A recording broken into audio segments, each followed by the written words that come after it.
पवन अपने कमरे में परेशान होकर टहल रहा था कि तभी उसकी पत्नी सुजाता की आंखें खुल गईं। पवन को इस तरह कमरे में टहलता देखकर वो भी उठ बैठी। घड़ी की तरफ देखा तो रात के 2 बज रहे थे। इस समय पवन इतना परेशान होकर कमरे में टहल रहा है, ये सोचकर सुजाता को बड़ी हैरानी हुई, जबकि दिन भर में पवन ने बिल्कुल भी आराम नहीं किया था। जब से बहन रुक्मणी की बेटी की शादी पक्की हुई है तब से एक पैर पर काम में लगा हुआ है। अकेला मामा है तो हर काम में उसे भागना पड़ता है और इतना थक जाता है कि रात को नींद बिल्कुल भी नहीं खुलती। पर आज क्या हो गया? आज ये और अम्मा दोनों दीदी के घर गए थे, पर वहाँ क्या हुआ किसी ने कुछ नहीं कहा। एक तो पवन उसे सारी बात बताता भी नहीं है। सोचते सोचते सुजाता ने पवन से ही पूछ लिया, क्या बात है जी, आपको नींद नहीं आ रही? पर पवन तो जैसे अपने ख्यालों में खोया हुआ था, उसने ध्यान ही नहीं दिया। सुजाता ने दोबारा पूछा, तब उसने पलटकर उसकी तरफ देखा। कुछ कहा क्या तुमने? मैंने पहले भी वही पूछा था, अभी भी वही पूछ रही हूँ, आपको नींद नहीं आ रही क्या? आखिर क्या बात है? उसकी बात सुनकर पवन हल्का सा मुस्कुरा दिया और बोला, कुछ भी तो नहीं, बस नींद नहीं आ रही। तुम सो जाओ, तुम भी दिन भर की थकी हुई हो। यह सुनकर सुजाता उसे एकटक देखती रही तो पवन बोला, ऐसे क्या देख रही हो मुझे? भाई इंसान ही हूँ, कोई अजूबा नहीं जो इतनी हैरानी हो रही है। जानती हूँ आप इंसान ही हो, थके हुए तो आप भी हो, पर रात के 2 बजे कमरे में टहलने का क्या मतलब है? सुजाता ने उसे शक्की निगाह से देखा तो वो पलंग पर आकर बैठते हुए बोला, लो बाबा सो जाता हूँ, ऐसे क्या देख रही हो? कहता हुआ पवन चादर तान कर लेट गया, पर सुजाता अभी भी वैसे के वैसे बैठी रही। फिर उसने पूछा, अरे आप मुझे बताओगे नहीं क्या? क्या बात है? रात के 2 बजे आप कमरे में क्यों टहल रहे हो? किसी ने कुछ कहा क्या? कहीं अम्मा जी ने तो कुछ? कहते कहते सुजाता रुक गई। उसकी बात तीर की तरह बिल्कुल निशाने पर लगी थी। अम्मा का नाम सुनते ही पवन उठ बैठा। कुछ देर मौन रहने के बाद बोला, क्या करूं सुजाता, मुझे तो कुछ समझ में ही नहीं आ रहा। इस पगड़ी का बोझ उठाते उठाते थक गया हूं मैं। बाबा के जाने के बाद उनकी ये पगड़ी तो अब जान लेकर ही रहेगी मेरी। हाय राम, ये कैसी बातें कर रहे हो आप? मरे आपके दुश्मन। दिमाग में कुछ भी ऊट पटांग ख्याल आने से पहले हमारे बारे में तो सोच लेना। आखिर हुआ क्या है, साफ साफ बताइए। पवन की बात सुनकर सुजाता अपने सीने पर हाथ रखती हुई बोली, तुम्हें तो पता ही है, जब से रुक्मणी दीदी की नेहा की शादी पक्की हुई है तब से हर रोज़ वक्त बेवक्त दुकान बढ़ाकर मुझे उनके घर जाना ही पड़ता है। अगर 1-2 दिन ना जाऊं तो वो और जीजा जी अम्मा जी से मेरी शिकायत कर देते हैं और अम्मा बस अपना ही राग लेकर रोना शुरू कर देती हैं। कहती हैं कि तेरे बाबा की पगड़ी तेरे माथे पर बंधी है तो जिम्मेदारी भी तेरी ही है। याद रख, बहन को ससुराल में कुछ सुनना ना पड़े। पर इससे भी मुझे परेशानी नहीं है, मैं रोज़ चला ही जाता हूँ। पर आज तो, कहता कहता पवन रुक गया। तब सुजाता ने कहा, आज क्या हुआ? आज दीदी जीजा जी ने मायरे की लिस्ट दी है और वो भी मेरे हाथ में नहीं, अम्मा को भी साथ में बुलाकर उनके हाथों में। हाँ तो क्या हो गया, अम्मा को लिस्ट दे दी तो मायरा तो हमें देना ही पड़ेगा। सुजाता ने कहा तो पवन उसकी तरफ देखा और फिर बोला, सही कहा तुमने, मायरा तो हमें देना ही पड़ेगा, लेकिन हमारे घर की तो शांति भंग कर दी। क्यों, ऐसा क्या मांग लिया उन लोगों ने? सुजाता ने हैरान होते हुए उसकी तरफ देखा। अरे क्या बताऊं, लिस्ट बनाने से पहले एक बार भी ये नहीं सोचा कि हमारे पास इतना पैसा कहाँ है। 51 बेस मांगने के बाद पूरे परिवार के कपड़े मांगे हैं। ऊपर से कहा है कि दीदी जब आरती के लिए आएंगी तो सोने का गहना और 21,000 नगद थाली में रखना है। यहाँ मेरे ससुराल में मेरे मायके की भी इज्जत है। हे भगवान, इतना सब मांगा है, कहाँ से कर पाएंगे हम इतना? आपने कुछ कहा क्यों नहीं? सुजाता बीच में ही बोल पड़ी तो उसकी बात सुनकर पवन बोला, मैंने भी कहा था कि इतना सब कुछ हम कैसे कर पाएंगे, पर दीदी ने तो अम्मा को इमोशनल ब्लैकमेल करना शुरू कर दिया। वही हमेशा का राग, बाबा की इज्जत का सवाल है। क्या अपने बाबा की इज्जत के लिए इतना सा नहीं दे पाएगा? अगर इतना सा भी नहीं कर सकता था तो बाबा की पगड़ी पहनी ही क्यों थी? तब तो बड़ा ही चौकी पर बैठकर बाबा की पगड़ी पहनी थी। कहते कहते पवन चुप हो गया, पर सुजाता से रहा नहीं गया। उसने पूछा, दीदी को तो छोड़ो, वो तो शुरू से ही लालची स्वभाव की रही हैं। आप तो ये बताओ कि अम्मा जी ने क्या कहा? अम्मा जी का नाम सुनते ही पवन की आंखों में आंसू आ गए। उसकी आंखों में देखकर सुजाता ने उसके आंसू पोंछे और फिर पानी का गिलास लेकर पहले पवन को पानी पिलाया। पानी पीकर गिलास रखते ही पवन बोला, इसी बात का तो दुख है कि अम्मा अपनी बेटी का ही पक्ष लेती हैं। कह रही थी कि अपने बाबा की इज्जत के लिए इतना सा भी नहीं कर सकता। आखिर तूने बाबा की पगड़ी पहनी है, उनकी जिम्मेदारियों को तूने अपने कंधे पर लिया है, तो अब ये तेरी जिम्मेदारी है कि तेरी बहन का मान सम्मान उसके ससुराल में रह जाए। जब मैंने कहा कि अम्मा ये मेरे बस की बात नहीं है तो मुझ पर चिल्लाने लगी कि पूरा मकान अकेला ही हड़प जाना चाहता है, मेरी बेटी को कुछ भी नहीं देगा। कहते कहते पवन फिर से रो दिया। अब तुम ही बताओ सुजाता, मैं क्या करूं? थक गया हूँ मैं इन सब से। मेरा भी परिवार है, बच्चे हैं, कमाई का ज़रिया सिर्फ वो एक दुकान है जिससे घर खर्च, बच्चों की पढ़ाई चलती है। वो भी कई बार दीदी और जीजा जी के सामने पेश होने के कारण बंद रहती है। उनकी जी हुजूरी ना करूं तो अम्मा खाना दुश्वार कर देती हैं। अकेला भाई है पर अपनी बहन पर ध्यान नहीं देता। बाबा की पगड़ी क्या लेने के लिए ही पहनी थी दीदी जीजा जी को।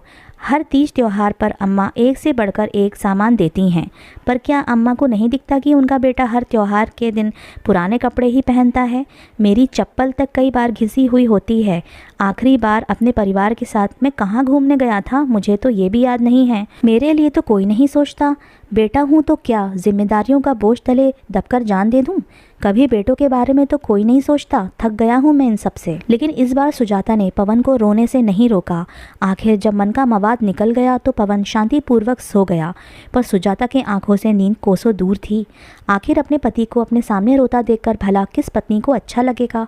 पवन किस दौर से गुजर रहा था, ये देखकर सुजाता को भी आत्मग्लानि होने लगी। वो पत्नी होकर भी यह बात नहीं समझ पाई।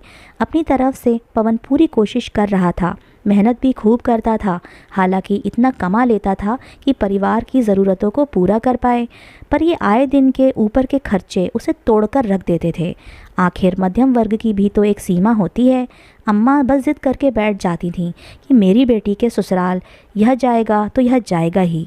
जब एक बार उसने नौकरी करने के लिए कहा था तो पवन खुश हो गया था, पर अम्मा ने बहुत हंगामा किया था।